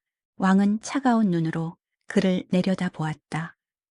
시몬택을 하옥하고 그 일당을 모두 잡아들여라. 국법에 따라 엄히 다스릴 것이다. 왕의 명령이 떨어지자 호위 무사들이 시몬택과 그 추종자들을 끌고 나갔다. 끌려가는 시몬택의 비명소리가 멀어져 갔다. 근정전에는 무거운 정적이 감돌았다. 대신들은 모두 바닥에 엎드려 죄를 청했다. 죽여주시옵소서. 저나 그들은 자신들이 줄을 잘못 섰음을 깨닫고 공포에 떨고 있었다. 왕은 한숨을 내쉬며 그들을 바라보았다. 썩은 살은 도려내야 하지만 너무 많은 피를 보는 것은 원치 않았다. 왕은 서진을 돌아보았다. 자네 덕분에 나라를 구했네. 고맙네. 왕의 진심, 어린 말에 서진은 깊이 고개를 숙였다. 소인은 그저 부모님의 유언을 따랐을 뿐입니다. 그리고 서진은 3년 동안 가슴을 짓눌러 왔던 거대한 바위가 사라지는 것을 느꼈다. 아버지, 어머니, 보셨습니까? 원수를 갚았습니다. 서진의 눈가에 뜨거운 눈물이 고였다. 그는 하늘을 올려다 보았다. 구름 사이로 완전히 모습을 드러낸 태양이 눈부시게 빛나고 있었다. 그것은 마치 부모님이 보내는 미소 같았다. 하지만 모든 것이 끝난 것은 아니었다. 궁궐의 질서는 무너졌고 조정은 텅 비어버렸다. 왕은 혼란을 수습하고 나라를 다시 세워야 했다. 그리고 서진에게는 아직 해야 할 선택이 남아 있었다. 왕은 서진에게 다가와 조용히 물었다. 이제 자네는 어찌할 텐가? 내 곁에 남아 나를 도와주지 않겠나? 관상감의 제조가 되어 인재를 등용하고 간신을 걸러내는 일을 맡아주게. 그것은 파격적인 제안이었다.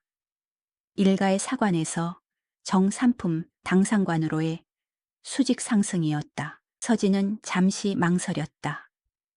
권력의 중심에서 세상을 바꿀 수 있는 기회였다. 하지만 그는 자신의 얼굴을 떠올렸다. 복수를 위해 달려온 지난 3년 동안 자신의 얼굴 또한 많이 변해 있었다. 너무 많은 증오와 살기를 품고 살았다. 전하, 아로없기 황송하오나. 서진이 입을 때려는 순간 멀리서 북소리가 들려왔다. 잔당들의 소요인지 축하의 북소리인지 알 수 없었으나 새로운 시대가 열리고 있음은 분명했다. 서진은 왕의 제안에 대한 답을 잠시 미루고 왕을 부축하여 옥좌로 인도했다. 지금은 전하께서 저 옥좌를 지키시는 것이 먼저입니다. 백성들이 전하를 보고 싶어 합니다. 서진의 말에 왕은 고개를 끄덕이며 옥좌에 앉았다. 문무백관이 다시 한번 만세를 외쳤다. 만세 만세 만만세. 서진은 그 광경을 지켜보며 조용히 뒤로 물러났다. 그의 역할은 어둠 속에서 빛을 지키는 것이었다. 이제 빛이 돌아왔으니 그림자는 사라져야 할 시간이었다. 하지만 그의 마음속에는 알 수 없는 허전함과 함께 새로운 길이 희미하게 보이기 시작했다. 계절은 어김없이 흘러 차가운 겨울바람이 물러가고 따스한 봄 기운이 궁궐의 매화 가지 끝에 맺혔다. 시몬택과 그 일당이 숙청된 후 조정은 빠르게 안정을 되찾아가고 있었다. 썩은 살을 도려낸 자리에 새 살이 돋아나듯 능력 있고 강직한 인재들이 등용되어 텅 빈 자리를 채웠다. 왕은 건강을 완전히 회복하여 직접 정사를 돌보며 성군의 자질을 보여주고 있었다. 서진은 예문관의 자신의 자리에서 마지막 짐을 정리하고 있었다. 책상 위에 놓인 북과 벼루, 그리고 수많은 밤을 지사으며 기록했던 사초들이 눈에 들어왔다. 이곳에서의 시간은 짧았지만 그의 인생에서 가장 치열하고 뜨거운 계절이었다. 이제 그 계절을 뒤로 하고 떠날 시간이었다. 왕은 서진을 붙잡기 위해 여러 차례 사람을 보냈다. 관상감 제조 자리는 물론이거니와 홍문관의 요직까지 제안하며 그의 곁에 있어 달라고 간청했다. 하지만 서진의 마음은 이미 정해져 있었다. 그는 복수라는 하나의 목표를 위해 자신의 재능을 칼처럼 휘둘렀다. 이제 그 칼을 내려놓고 싶었다. 마지막으로 왕을 아련하는 날, 서진은 정갈한 도포 차림으로 편전에 들었다. 왕은 아쉬운 표정을 감추지 못하며 서진을 맞이했다. 정말 떠나야만 하겠는가? 과인은 자네와 함께 태평성대를 열고 싶었네. 왕의 목소리에는 진심이 담겨 있었다. 전하, 소인의 눈은 지난 3년간 증오와 살기로 인해 너무나 날카로워졌습니다. 서진은 담담하게 말했다. 정치는 사람을 살리는 일이어야 하는데 제 눈은 사람을 베는 것에 익숙해져 있습니다. 지금의 제가 권력을 쥔다면 또 다른 심원택이 되지 않으리라 장담할 수 없습니다. 소인은 이제 세상 속으로 들어가 무뎌진 마음을 다시 갈고 닦으려 합니다. 왕은 서진의 깊은 뜻을 이해하고 고개를 끄덕였다. 자네는 떠나는 순간까지 나에게 가르침을 주는구먼. 왕은 서진에게 작은 상자를 하나 건넸다. 그 안에는 아무것도 쓰여 있지 않은 백지 한 권이 들어 있었다. 자네가 세상에 나아가 보게 될 새로운 얼굴들과 이야기를 이 책에 담아주게. 그리고 언젠가 다시 만나면 들려주게나. 서진은 왕의 하사품을 가슴에 품고 큰 절을 올렸다. 성군이 되시옵소서. 부디 백성의 얼굴을 자신의 얼굴처럼 여기는 왕이 되어 주시옵소서. 그것이 서진의 마지막 간언이었다. 편전을 나오는 서진의 발걸음은 깃털처럼 가벼웠다. 궁궐문 앞에는 강무석이 기다리고 있었다. 그는 이제 내금위장이 아닌 병조판서의 직위에 올라 있었다. 화려한 관복이 제법 잘 어울렸다. 그냥 가려 했느냐? 강무석이 짐짓 서운한 표정으로 물었다. 서진은 미소를 지으며 고개를 저었다. 나으리 같은 귀인을 두고 어찌 그냥 가겠습니까? 강무석은 서진의 어깨를 툭 쳤다. 네가 없으면 심심해서 어찌 살고. 궁궐이 너무 조용할 것 같구나. 그의 농담 속에 깊은 애정이 묻어났다. 두 사람은 말없이 서로를 바라보았다. 생사를 함께 넘나들며 쌓은 전우에는 그 어떤 말로도 표현할 수 없었다. 몸조심해라. 그리고 힘들면 언제든 돌아와라. 내 집 대문은 항상 열려 있으니. 강무석의 작별 인사에 서진은 깊이 허리를 숙였다. 나으리께서 지키시는 이 나라가 평안하다면 저 또한 어디서든 평안할 것입니다. 서진은 광화문을 나서며 뒤를 돌아보았다. 웅장한 궁궐이 봄 햇살 아래 빛나고 있었다. 3년 전 복수를 다짐하며 들어섰던 그 문이었다. 그때는 어둠뿐이었지만 지금은 빛으로 가득 차 있었다. 서진은 긴 숨을 내쉬며 묵은 감정들을 모두 털어냈다. 그는 도성 밖으로 향하는 길을 걸었다. 저작거리는 활기가 넘쳤다. 상인들의 외침, 아이들의 웃음소리, 아낙네들의 수다 소리가 음악처럼 들려왔다. 사람들의 얼굴을 하나하나 살펴보았다. 근심이 있는 얼굴, 기쁨이 있는 얼굴, 피곤한 얼굴, 그 모든 얼굴들이 살아 움직이는 그림처럼 아름다웠다. 이제 서진은 관상가가 아닌 한 명의 여행자가 되어 길을 떠났다. 정해진 목적지는 없었다. 발길 닿는 대로, 바람 부는 대로 걸었다.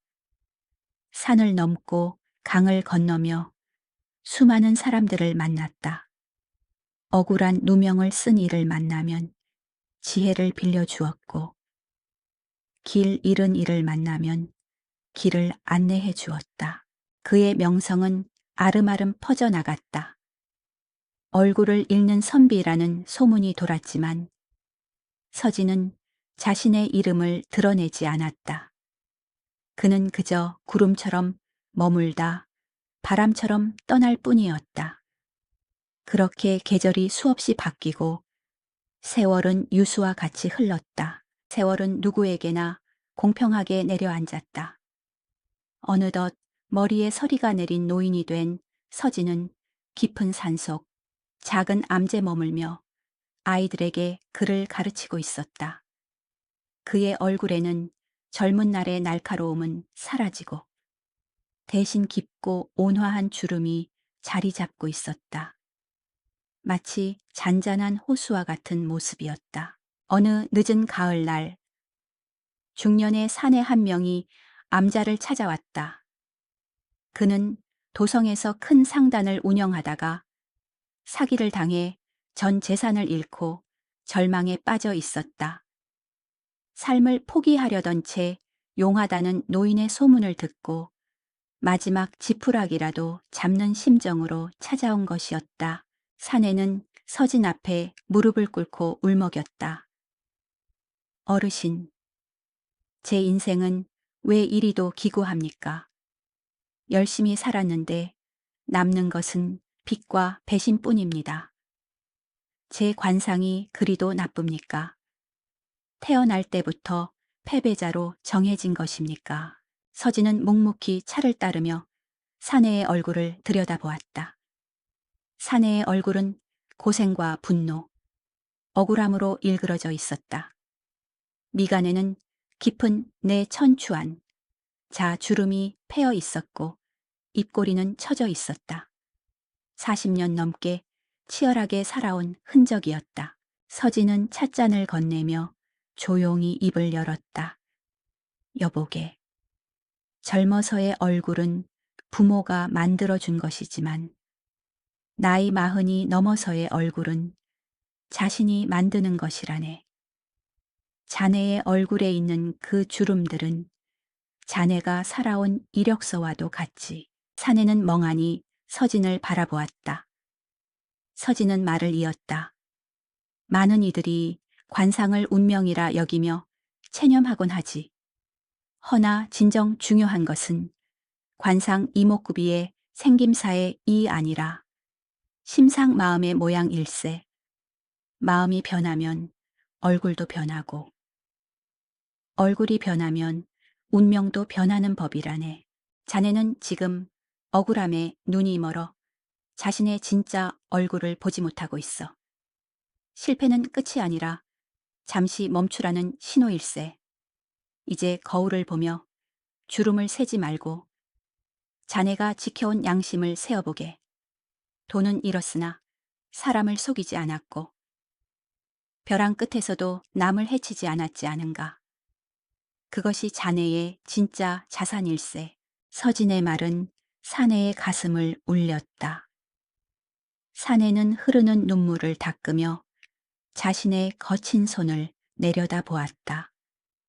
서진은 사내의 손을 따뜻하게 잡았다. 인생의 후반전은 속도가 아니라 방향이네. 이제부터라도 온화한 마음을 먹고 웃음을 지어보게. 그러면 자네의 얼굴에도 따뜻한 볕이 들고 그 볕을 따라 사람과 재물이 다시 모일 걸세. 늦지 않았네. 오늘이 자네의 가장 젊은 날이지 않은가. 사내는 서진의 말에 큰 절을 올렸다. 어두웠던 그의 얼굴에 한 줄기 희망의 빛이 서렸다. 그는 다시 시작할 용기를 얻어 산을 내려갔다.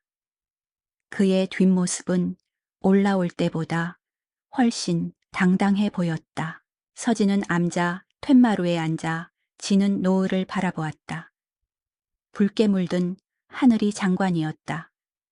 그는 문득 3년 전 죽은 관상가 부부, 자신의 부모님을 떠올렸다. 그들은 비록 비극적으로 생을 마감했으나 그들의 가르침은 서진을 통해 수많은 사람들의 운명을 바꾸고 있었다. 보이지 않는 것을 보는 눈. 그것은 결국 사람을 사랑하는 마음이다. 서진은 붓을 들어 왕이 주었던 이제는 낡아버린 백지책의 마지막 장에 글을 남겼다. 사람의 얼굴은 하나의 세상이다. 미움의 씨앗을 심으면 흉터가 남고 사랑의 씨앗을 심으면 꽃이 핀다. 우리 모두는 자신의 얼굴이라는 밭을 경작하는 농부다. 부디 당신의 얼굴에 아름다운 꽃이 만발하기를. 바람이 불어와 책장을 넘겼다. 서진은 붓을 내려놓고 평온한 미소를 지으며 눈을 감았다. 그의 얼굴은 그 어느 때보다 평화로워 보였다. 세상의 모든 파도를 넘은 자만이 가질 수 있는 진정한 안식이 그곳에 있었다.